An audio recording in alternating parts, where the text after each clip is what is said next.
Hi there, it's Dr. Gabby, and we're here today to talk about how to build a blissful business in health and wellness. And I want to do this as a Q&A style weekly workshop where you can come online, you can ask me questions about anything related to your business, and I can give you feedback based on my 15 years of experience in the industry.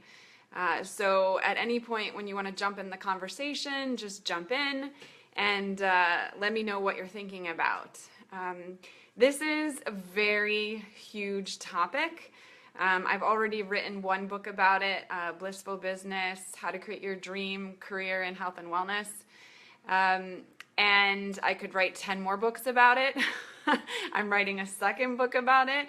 I built a course about it. I have a mastermind group with 50 ladies coming on calls who talk about it. I do private coaching about it. And what I didn't realize when I started this community and I started writing about it, I didn't realize how many people needed this kind of information, were struggling with these different kinds of topics.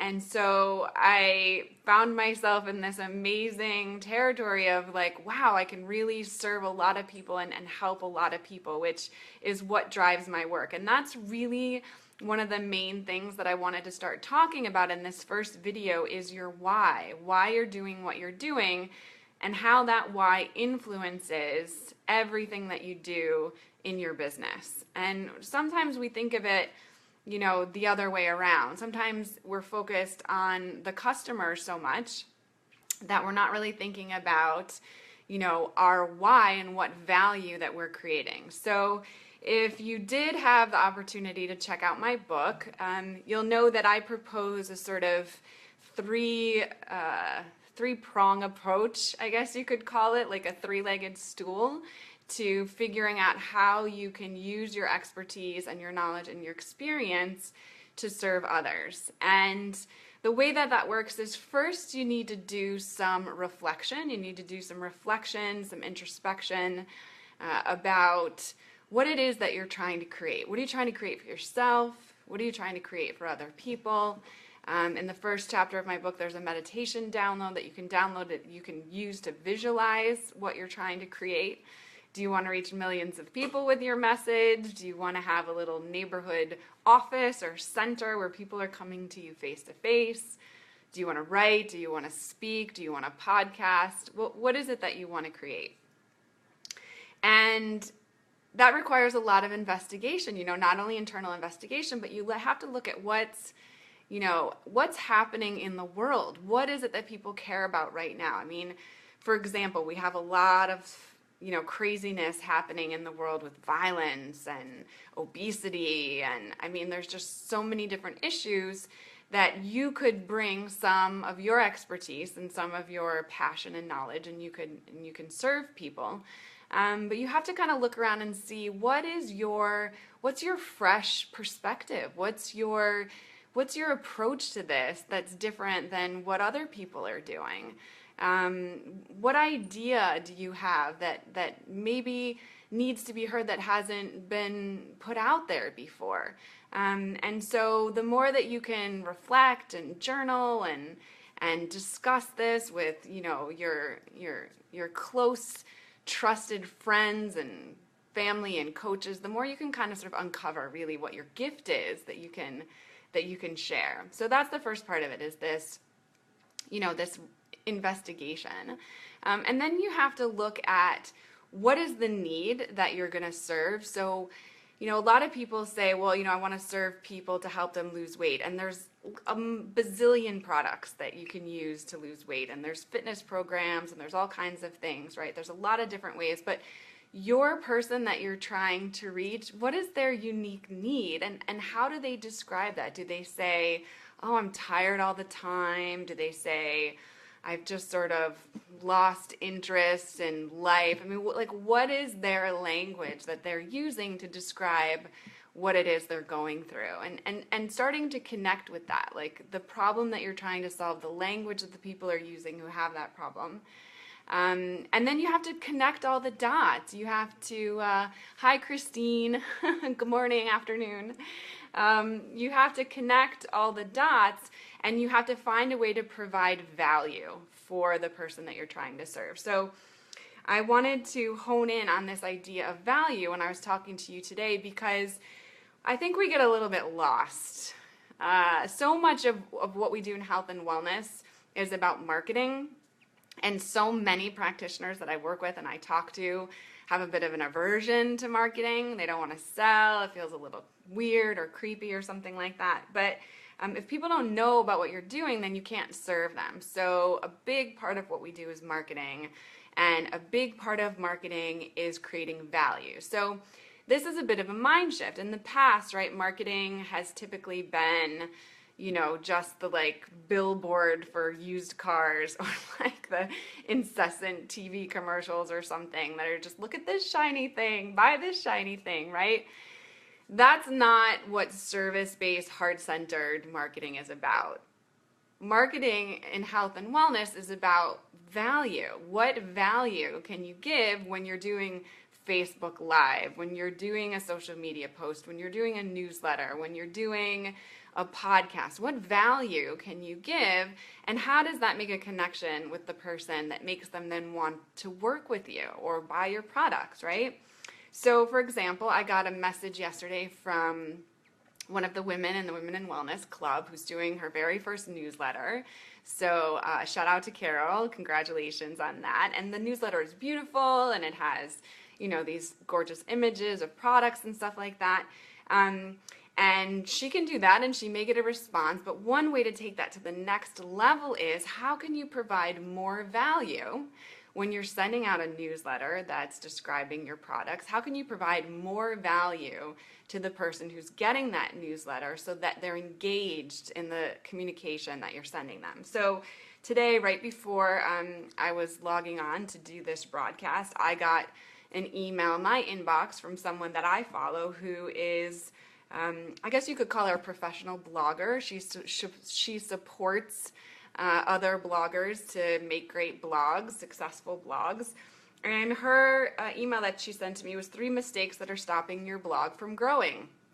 Now, if I have a blog and it's not growing and I see that email, then I'm excited to open it. I'm like, oh, she read my mind. She read my mind. I have a blog, it's not growing, and she's going to tell me in this email for free what I need to do about it. So I opened the email, and she says blogging about too many topics, blogging sporadically, not feeling confident to promote your content. She's telling me all these things. Now, she also mentions that she has a course if you want to go deeper into this and you want to learn more. So it's not that she's not telling me what she offers, but 90% of the content. Hi, Molly. Molly's in the club, so she just joined us. You can meet her if you come hang out with us in the club. 90% of the content in the email is information that I can use without buying anything, without doing anything, other than opening my email. So now, if I'm consistently opening the emails from her and I'm consistently absorbing her content, then when I want to take things to the next level, when I really want to invest in my blog and I want to, start making that a priority, I know the go-to person to do that. And maybe she'll link to a Facebook group, and maybe I'll join the Facebook group, and maybe I'll see how she's posting content every day in the Facebook group related to this, successful blogging. And that makes me more and more likely to continue to follow her, to continue to engage with her, and to not disconnect. So the number one goal, you might want to write this down. I take notes all the time, so I don't know if you're a note taker, but the number one thing that you're trying to do with your audience is create engagement. I don't know if you've heard this before, but whether or not it's a client you're actually working with, so it's a client that you're doing the coaching or you're doing the counseling or you're doing the massage or yoga, you want engagement, right? You want them to be engaged in what you offer, and you want them to participate in the healing process.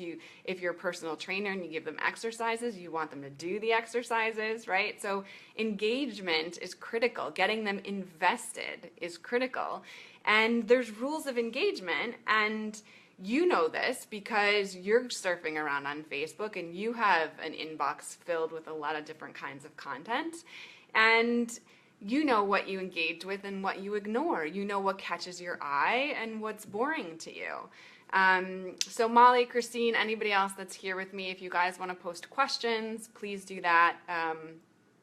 I'm happy to answer anything. In the meantime, I'm just sharing some stuff that I think is pretty important when you're getting started. So this idea of engagement means, how do you get people not only to come around, but to stick around, and to stick around with you for a long time? Think of teachers and authors and people that you've been following for a long time. For me, I follow a lot of different meditation teachers. I've been reading their books for 10 or more years. I've been following them online forever. And the reason is because every time I connect with them, I feel some kind of benefit. I feel some kind of new mini transformation, right? I feel something that keeps me coming back for more, right? So you have to think about, what is the mini transformation that you're trying to create for the people that are coming to you. So much of what is out there is not really helpful, right? So much of what's on Facebook or Instagram or in the inbox, it's not really helpful. So here's something that you can try. Take your most valuable content, whatever your most valuable content is. If you've written a book, or if you've written a course or something, and start to give away a lot of it for free. Start to give away tips and advice and recipes and exercises and prompts, and start to give away more of it for free. One of the people that I follow that I learned from said that you can give away up to 50% of your content for free, and people will still buy whatever it is you're selling. So if it's an online course, you can give away half the modules. If it's a book, you can give away half the book. People will still buy the course or buy the book because they want the rest of what you have to offer. They see the value in what you're sharing, and they want the rest of what you have to offer. Now, how do you know what they want? It's kind of like, really? Hey, Molly. Molly says it's so scary giving away content for free. Right, because one of the concerns is that you give it all away for free and then the person takes it and runs and they never come back. But really, it's counterintuitive because it doesn't work that way. If I come on here on Facebook Live and I share all of this with you, then you respect me, you trust me, you feel connected to me, and you want to come back next week and you want to ask questions and you want to become part of the community because you see the value of being part of the community. So it's a bit counterintuitive. But the more I share, the more people are attracted to what I have to offer. So it's just something that you have to get in the habit of trying and experiencing until you start to see the results, you start to see the benefits. So how do you know what your content is? How do you know what your followers want to hear? You have to listen. We're so busy posting and talking and sharing, and that a lot of times the listening gets diminished. The listening is not as strong as it could be. And we know, right, when we go to a practitioner, that one of the most important values of working with a practitioner is how deeply they listen to us. So your favorite Reiki healer, or your favorite health coach, or your favorite therapist, the ones that really listen and reflect back to you what they're hearing, and then reflect back to you things that they've done to create transformation in their own life, those are the people that you feel the most connected to, and that you feel that you're getting the best value for your dollar. So you have to really listen. How do you listen to someone that you've never met that you want to be your customer, right? So there's some woman or man out there, you want them to buy your book or you want them to sign up for your program. You've never met them before, but you need to listen to them and what they want, right? Well, the best that you can do, if you don't know them personally, is listen to as many people that you do know that are similar, which is one of the reasons why who we were a few years ago is the best client for us. So a few years ago, if you were struggling with weight issues or eating disorders or depression or something, if that was you a few years ago, chances are there's millions of other people who are in a similar position. And those millions of other people are people that you can serve because that's not you anymore. You're not depressed anymore. You've lost the weight, or you've started the business, or you've left the job, or whatever it is. You've made that transition, and now you have a gift to give them. So you can go back in your mind and you can think about who were you a few years ago before you had your transformation. And then you can speak to those people. So Gigi's saying, great tip, thanks for sharing. Hi Gigi, we love Gigi. Gigi's also in my community. She's teaching empathy, she's teaching emotional intelligence. She's brilliant and amazing. You'll see a lot more of her. Christy's here again, and she says, so true, 5 years ago I weighed 31 pounds more than I do now. That's why I focus on weight loss. That's a perfect niche for you. If you lost the weight and you had the transformation, then you know how to guide people. You know how to guide people through the journey. You can be a light for them. You can be an inspiration for them. And even if it's something you're still working on, and I think Gigi and I talked about this on the last call, even if your empathy is not the most perfect empathy in the world, or your body is not the most perfect body in the world, whatever knowledge you've accumulated to get to where you are so far is valuable, right? It doesn't matter if you're not perfect. I'm not perfect. I teach about building a blissful business. I'm at where I'm at. There's room for growth. There's room for change. But I did learn enough that I can share what I've learned with you. So you can teach what you've learned so far. And one of the obstacles I see mostly in women is that if they have not yet mastered whatever it is, if they don't have the perfect body, the perfect empathy, the perfect business, then they hold themselves back from teaching that to others. Guys don't do that. And there's research to prove it. There's research, especially in corporate America, that shows that if a man sees a job posting that he's not qualified to do, like 50% of the job description is stuff he has no idea how to do, he will apply for the job anyway, and he will think, I'll learn it at the job. Whereas women, if 100% of the things in the job description are not skills that they already have, they'll say, I'm not qualified for this job and I'm not going to apply. So this is a mind shift that we have to work on. We have to work on recognizing that even if you're imperfect and you don't have all the skills and you don't have the perfect body and the perfect empathy, you still have something to offer. You still have something to share that can help other people transform and get to where you are, and then continue on the journey with you. So bringing it back to the topic of this specifically, which is how do you know what your followers want? You got to do a little regression therapy here. You got to go back a little bit in time, and you got to think about, Chrissy, for example, 5 years ago, what was going through your head? When you were 31 pounds heavier, what was going through your head? Were you thinking, I'm ugly? Were you thinking, this is hopeless? Were you thinking, I'm never going to be the weight I want? Like, what was the stuff that you were thinking in your mind at that time before you had your transformation?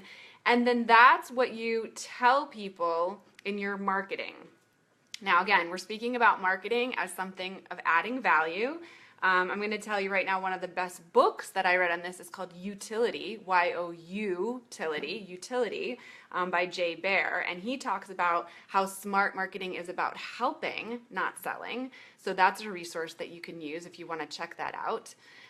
Christy says, never thought I was ugly or hopeless, knew I had to make a change or I would end up dead at an early age like my dad. Okay, well, that's compelling, right? That's really, really compelling. So it wasn't about vanity. It wasn't about hopelessness. It was about, this is a life or death issue. So that's really intense. This is a life or death issue that you needed to solve so that you could have a long, healthy life. And you saw someone who didn't make those choices and who had, their life cut short. So that's very compelling. So you will be reaching out to people who have that same fear, like of, if you don't make this change, how short will your life be? And I'm thinking back to one of the episodes of The Biggest Loser. It was a beautiful episode where they took the contestants. She says, don't get me wrong, I also wanted to look hot in a bikini. Yeah! Everybody wants to look hot in a bikini. No worries there. So there was this one episode of The Biggest Loser, and they took people to doctors, and like as a group, they took them to the doctor, and the doctor said, based on your weight and your habits and, all the kind of laboratory results that we've done, you have, and they would hold up a sign, 10 years to live, 12 years to live. And you could see the tears just streaming down the faces of the contestants because we can be in a certain amount of denial about whatever's going on with us. But when they saw the physician say, you have 10 years to live if you stay on this trajectory, all of a sudden they were like, oh my God, I have to make this change or I'm going to be dead. And if you speak to people in that language who are carrying an extra 30 pounds, 40 pounds, 50 pounds, 100 pounds, you might be able to get through to them in a way that you wouldn't be able to get through to them if you're just like, hey, look at me, I was like this and now I'm like this and you should, use this product because that's what worked for me. No, if you speak to them in this deeper, more vulnerable way, it can be really compelling. So Michelle's here, she says, this resonates with me. I feel like my personal struggles with weight loss are holding me back from being a role model for my program, although I've had transformation in other ways. Yes, this is exactly what I was saying. Forget about it, Michelle. Forget about it. Take whatever transformation that you've had, whatever piece. If you lost 5 pounds by switching from cow's milk to almond milk, it doesn't matter. Whatever piece of the puzzle you have solved, you need to share that with somebody else. There's somebody else out there who can benefit from that one thing that you have to offer. You don't have to have the bikini body yet. You don't have, and people don't really resonate with perfectly perfect people. I mean, that can also be a little bit like, intimidating or off-putting. If you're sharing your journey to the hot bikini body, like, hey guys, let's do this together. Like, this is where I'm at. Where are you at? Let's do this together. People feel embraced. They feel supported. They feel relatable. It feels like a relatable journey. So you can translate that into your content by coming out. It's sort of like it's like a coming out of the closet, right? It's like a coming out of the closet and saying like, these are the mistakes I made. These are the transformations I had. This is what I've learned. And to go back to the email I was talking about earlier, so she says 3 mistakes that are stopping your blog from growing. How does she know that? Excuse me. She knows that these are 3 mistakes that stop your blog from growing because she's made them. She's made these mistakes. She's blogged about too many topics. She's blogged sporadically. She's felt insecure about her promoting her content. She knows, and she knows this is going to speak to other people who have similar kinds of experience. So how do you take the weight loss thing, for example, and say 3 mistakes that are stopping you from losing weight? And then go back in your mind, Michelle maybe, or Christy, what were the mistakes that you were making before the transformation, before you lost the 30 pounds, before you had some kind of transformation with your lifestyle, your diet, whatever it was? What were the mistakes that you were making? And that's a blog post. And then you can take that blog post and you can turn it into a newsletter. And then you can take that newsletter and you can turn it into, little social media postings. And then you can turn it into a Facebook Live where you turn on Facebook Live and you start talking about those 3 mistakes that you made when you were trying to get healthy and lose weight. And now you have one piece of content that you can spread out all over the world, and that you can impact so many people with those lessons that you've learned. You take your mistakes and you turn them into gold for other people. You turn them into something that people can use to make a difference in their own lives. And so when I started to think of marketing in this way, it became an extension of the healing work that I was doing. It's no longer like, this is my healing work, this is my marketing. It's no longer polarized. It's no longer something that's separate.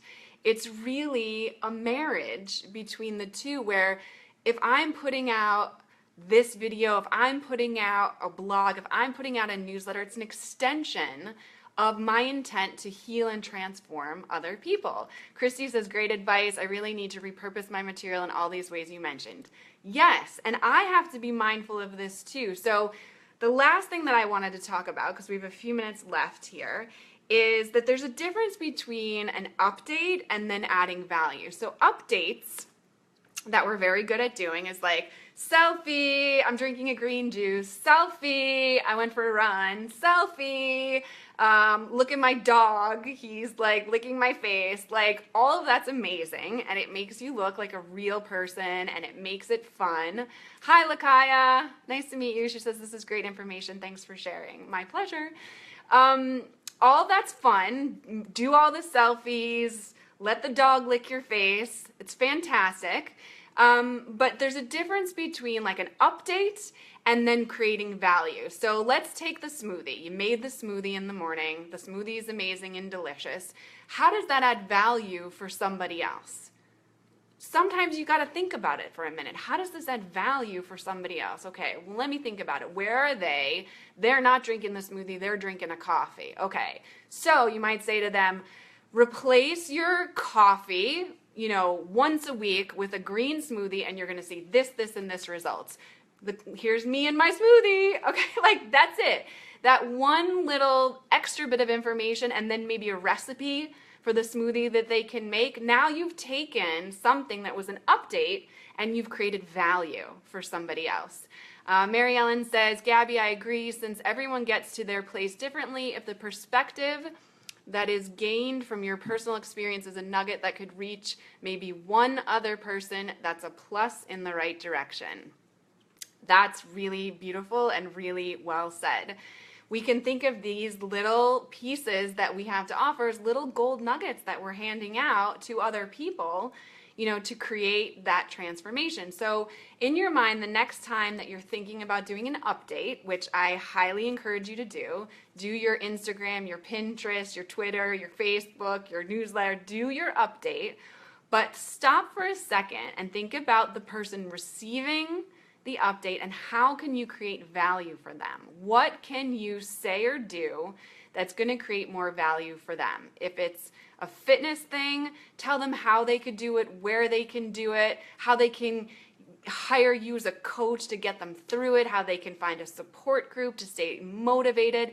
Just find a little bit of a perspective shift so that it becomes more value. And the more value you create, the more engagement you're going to have. The more engagement that you have, the more people are going to work with you as clients, work with you, buy your products, buy your books, come to your talks, listen to your videos, take your online courses, because they know that they're in a safe place, a place that creates healing, a place that creates transformation, a place where they can connect with other like-minded people, aka your other followers, who are all on a similar journey. And so much of this is about wanting to be part of a community, of a place where we feel like people get us. We feel like, I get you, this resonates, this makes sense, we're like-minded. I don't feel like the crazy person anymore who's the only person in my family or the only person at my job or the only person wherever, in my city, that thinks like this. I now feel like I'm part of a group that thinks the same way as me and shares the same values, which is healing in and of itself. So that's what I have to share with you today. I'm super grateful that you came and you hung out and you asked questions, and I'm going to be here every Wednesday at 1 o'clock. You can ask me anything that you want. You can ask me about how to do marketing. You can ask me about how to get clients. You can ask me about how to write your newsletter, make a podcast, whatever you want. I'll be here every Wednesday, and if you want to join my community, you can come over to women-in-wellness.com. And you can learn about my community and my courses and my resources. There's tons of free stuff that's available to you. And I offer a free 15-minute discovery session with everyone and anyone who wants to talk about their business. So you can also schedule your free discovery session with me today. It was a real joy and pleasure to hang out with you, and I'll see you again next Wednesday. Bye for now.